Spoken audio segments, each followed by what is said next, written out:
Om Swastiastu, selamat pagi, Bu Cok.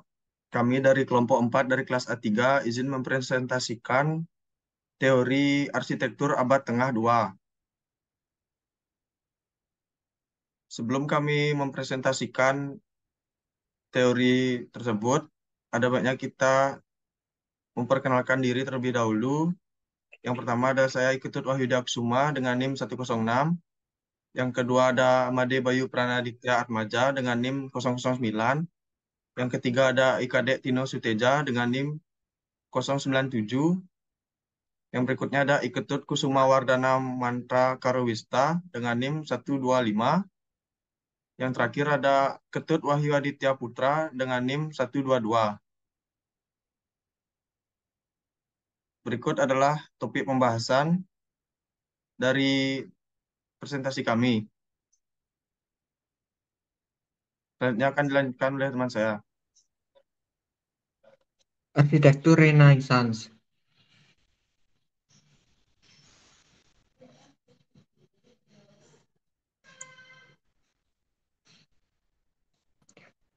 Renaissance merupakan salah satu gaya arsitektur paling ikonik dengan tampilan yang sangat mengagumkan. Arsitektur Renaissance merupakan arsitektur Eropa antara awal abad ke-15 dan awal abad ke-17. Tepatnya ketika Eropa memasuki masa Renaissance, munculnya gaya arsitektur ini menunjukkan kebangkitan kembali budaya klasik hingga menyebar ke seluruh benua Eropa. Kehadiran arsitektur Renaissance kemudian menggantikan gaya arsitektur Gotik abad pertengahan. Kata Renaissance berasal dari bahasa Prancis yang berarti terlahir kembali. Karena pada era tersebut, orang Eropa tertarik untuk kembali mempelajari peradaban Yunani dan Romawi kuno.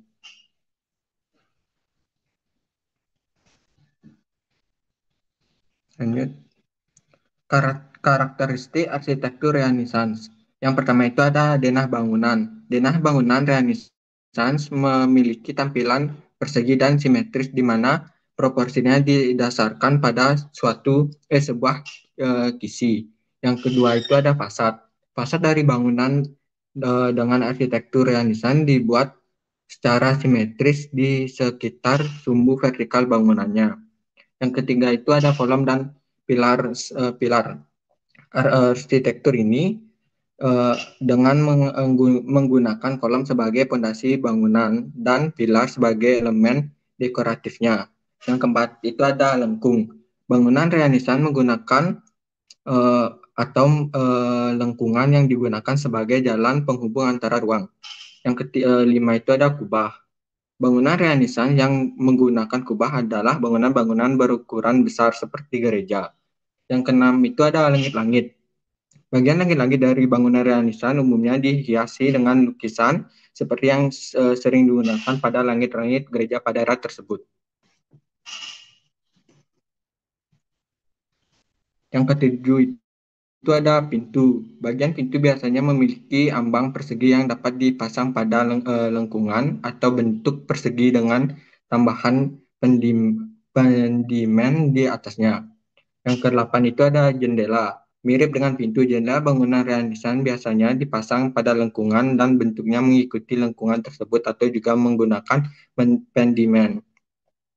Yang ke-9 itu ada tembok. Karakteristik dinding luar umumnya menggunakan batu bata dengan batu, sedangkan karakteristik dinding dalam diplester dengan halus dan permukaan dilapisi kapur. Untuk dinding dalam yang formal, umumnya ditambah dengan dekorasi berupa lukisan.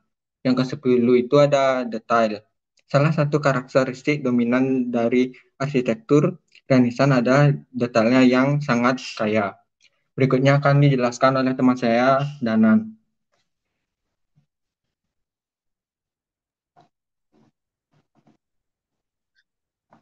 Ciri khas dari Danan. arsitektur Renaissance. Ciri khas dari arsitektur Renaissance memiliki kesan megah dan menawan yang dapat dilihat dari berbagai tampilan sudut dekorasi bangunan yang dibuat pada masa tersebut. Meski kehidupan kembali kebudayaan klasik Yunani dan Romawi kuno, para arsitektur di masa itu tidak semata-mata menjiplak gaya arsitektur klasik, tapi mereka juga bereksperimen dan berkolaborasi mengeksplorasi berbagai gaya sehingga tidak terjebak pada nostalgia semata. Fasad bangunan dengan gaya arsitektur Renaissance juga dibuat simetris di sekitar sumbu bangunan. Atap bangunan juga cenderung berbentuk limas atau berbentuk kubah cembung yang menjadi ciri khas baru dalam gaya arsitektur ini. Sementara itu, di bagian interior, para arsitektur juga banyak menerapkan kombinasi unsur klasik yang dapat dilihat dari dekorasi, mozaik, patung, relief, lukisan dinding, hingga lukisan di langit-langit yang biasanya mengambil tema epos dengan aliran romantisme. Ciri khas arsitektur Berikutnya ada arsitektur manierisme. Lanjut. Manierisme adalah istilah yang tepat diterapkan pada aspek gaya artistik tertentu, terutama gaya Italia pada periode antara Renaissance tinggi pada awal abad ke-16 dan pemulaan seni barok pada awal abad ke-17.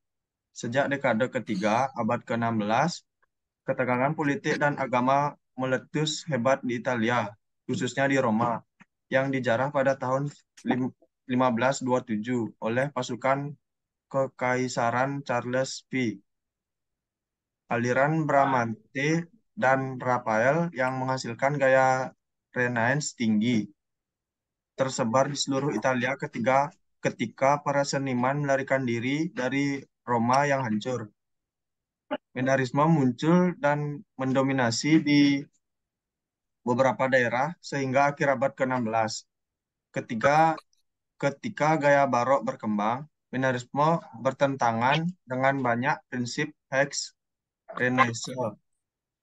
Alih-alih harmoni, kejelasan, dan ketenangan. Hal itu ditandai dengan kecanggihan, kompleksitas, dan kebaruan yang ekstrim.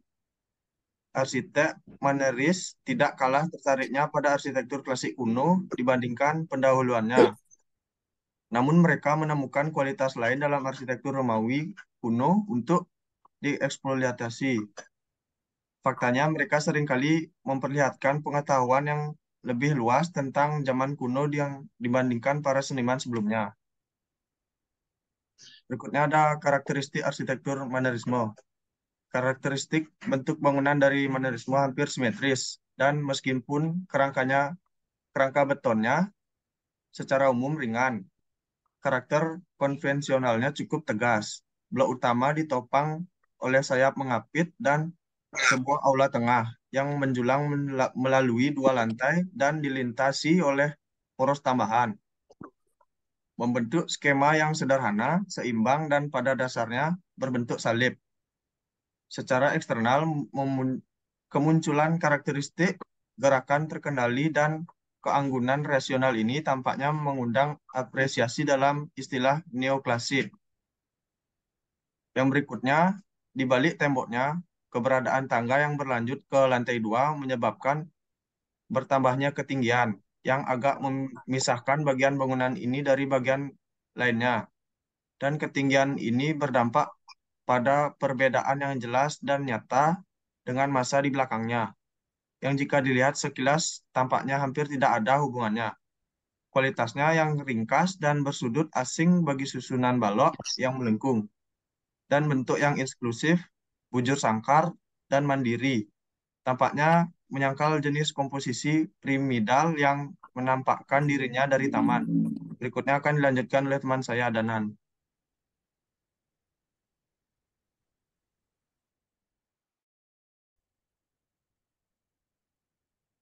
Ciri khas gaya arsitektur Menarisme.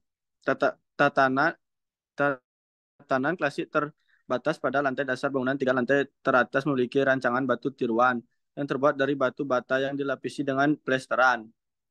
Bertuliskan batu berpura-pura mengalir. Di bawah ketiga lantai di tengah fasad ini terdapat logi atau barisan tiang yang tampaknya diragukan kecukupannya sebagai penopang beban semu. Periode Menarisme Menaris awal di Florence terkenal karena bentuknya yang memanjang, pose yang sangat seimbang, perspektif yang runtuh, pengaturan yang tidak rasional, dan percayaan yang teatrikal, atau dikembangkan antara tahun 1110 dan 1120 di Florence dan Roma. Periode kedua, Mannerisme umumnya dibedakan dari periode sebelumnya yang disebut fase anti klasik. Itu bentuknya yang anti klasik. Bertahan hingga sekitar tahun 1540 atau 1550. Gaya ini bertahan hingga sekitar tahun 1580 di Italia. Ketika gaya yang lebih barok mulai menggantikannya, tetapi berlanjut hingga abad ke-17 di sebagai besar Eropa.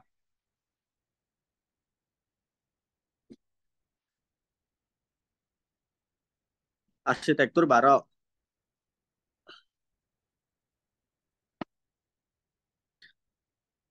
Arsitektur barok adalah gaya bangunan, desain, dan seni yang sangat mewah yang berasal dari Italia selama abad ke-17 dan menyebar ke seluruh Eropa dan akhirnya Amerika Serikat. Dan akhirnya Amerika Serikat.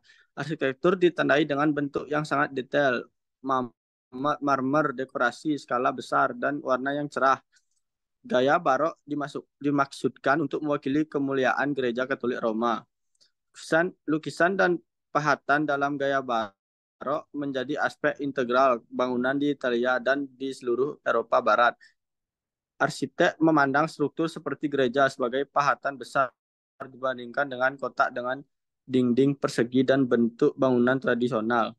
Arsitektur barok sekilas menyerupai teknik bangunan dari zaman Renaissance dan namun arsitektur barok jelas lebih tertarik. Mereka sengaja mengubah elemen klasik agar bangunan lebih mencolok dan mengunggah. Selanjutnya dilanjutkan oleh teman saya Tino.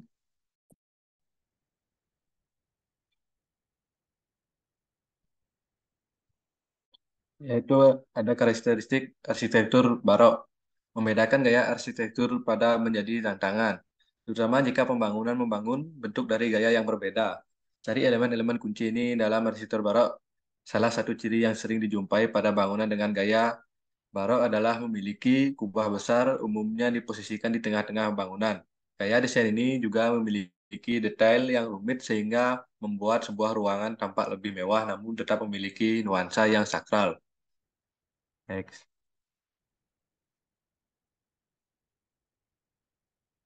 Kubah besar, kubah ini umumnya diposisikan di tengah bangunan. Motif dan dekorasi yang rumit, detailnya yang sangat rumit, yang menambahkan kemewahan dan kesucian ruangan. Patung berlapis emas di interior dan eksterior. Patung-patung itu terbuat dari plester dan atau marmer yang memiliki warna dan tekstur yang sangat kontras.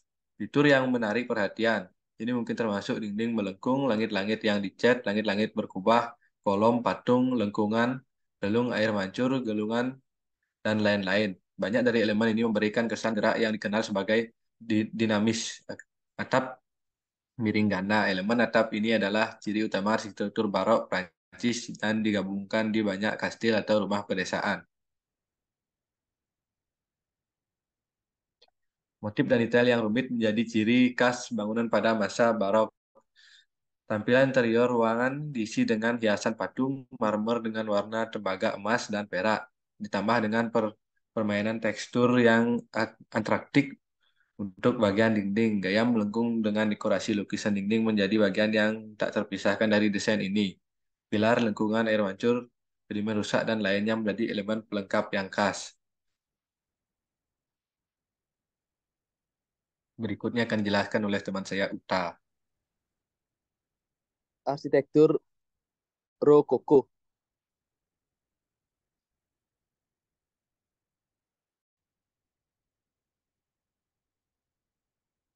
Arsitektur Rokoko berkembang pada abad ke-18 di Eropa, terutama di Prancis. Berikut adalah beberapa perkembangan arsitektur Rokoko pada pertengahan yang dapat diambil dari beberapa sumber.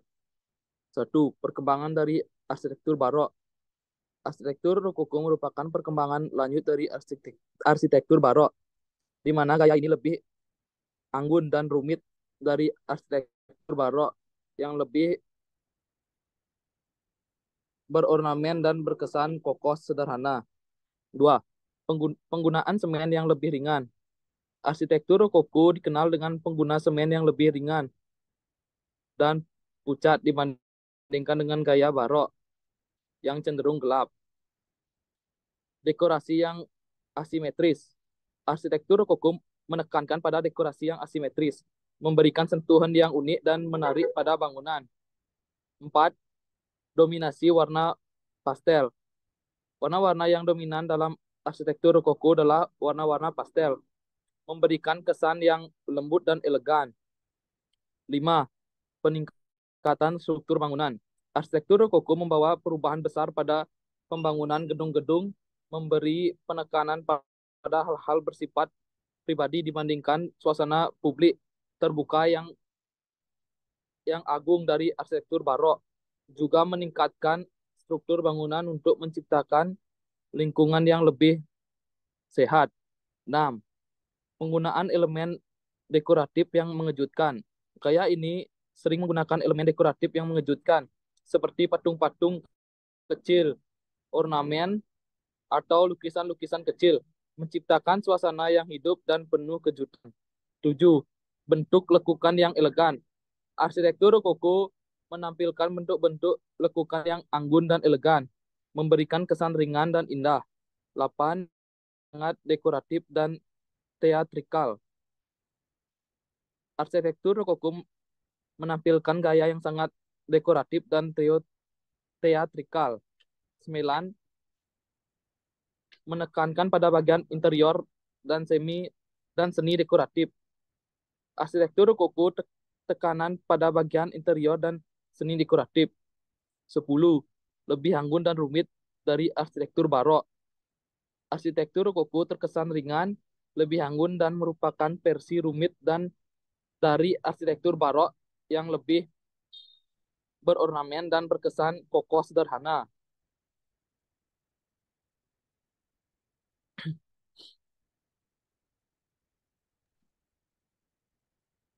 Keunggulan arsitektur rokoko. Keunggulan arsitektur rokoko terletak pada gaya yang sangat dekoratif, teatrikal, dan mewah, dan menawan. Beberapa keunggulan khas dari gaya arsitektur ini antara lain: 1. Detail yang rumit dan berlapis. Arsitektur rokoko dikenal dengan detail-detailnya yang rumit dan berlapis, menciptakan tampilan yang kaya dan mewah. 2. Bentuk lekukan yang elegan. Gaya ini menampilkan bentuk-bentuk lekukan yang anggun dan elegan, memberikan kesan ringan dan indah. 3. Dekorasi asimetris. Arsitektur rokoko menekankan pada dekorasi yang asimetris, memberikan sentuhan yang unik dan menarik pada bangunan. 4. Kejutan di setiap sudut. Dalam pengaplikasiannya, gaya ini sering menggunakan elemen dekoratif yang mengejutkan, seperti patung-patung kecil, ornamen, atau lukisan-lukisan kecil, menciptakan suasana yang hidup dan penuh kejutan. 5. Dominasi warna pastel.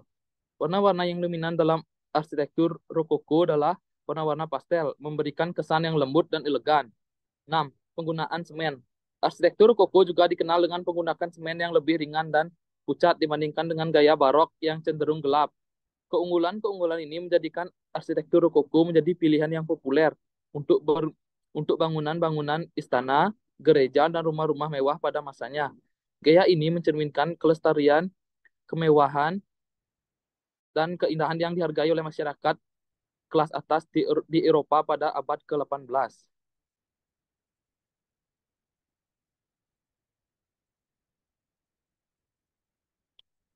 Karakteristik arsitektur rokoko.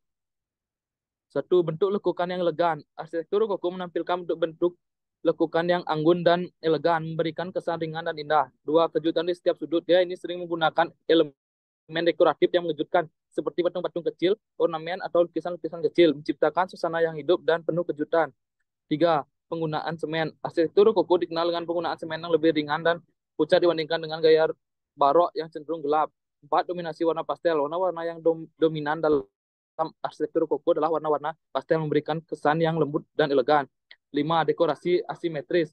Arsitektur koko menekankan pada dekorasi yang asimetris, memberikan sentuhan yang unik dan menarik pada bangunan. 6. Detail yang rumit dan berlapis. Arsitektur koko dikenal dengan detail-detailnya yang rumit dan berlapis, menciptakan tampilan yang kaya dan mewah. 7. Gaya yang sangat dekoratif dan teatrikal. Arsitektur koko menampilkan gaya yang sangat dekoratif dan teatrikal. 8. Menekankan pada bagian interior dan seni dekoratif. Arsitektur koko tekanan pada bagian interior dan seni dekoratif. 9. Lebih anggun dan rumit dari arsitektur barok. Arsitektur koko terkesan dengan lebih anggun dan merupakan versi rumit dari arsitektur barok yang lebih berornamen dan berkesan kokoh sederhana. 10. Menciptakan suasana yang pribadi. Arsitektur koko memberikan penekanan pada hal-hal bersifat pribadi dibandingkan suasana publik terbuka yang agung dari arsitektur barok.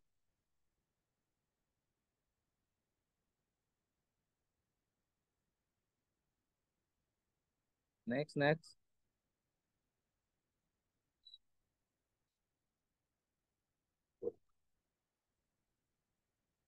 Sekian dari presentasi kami. Saya ucapkan terima kasih.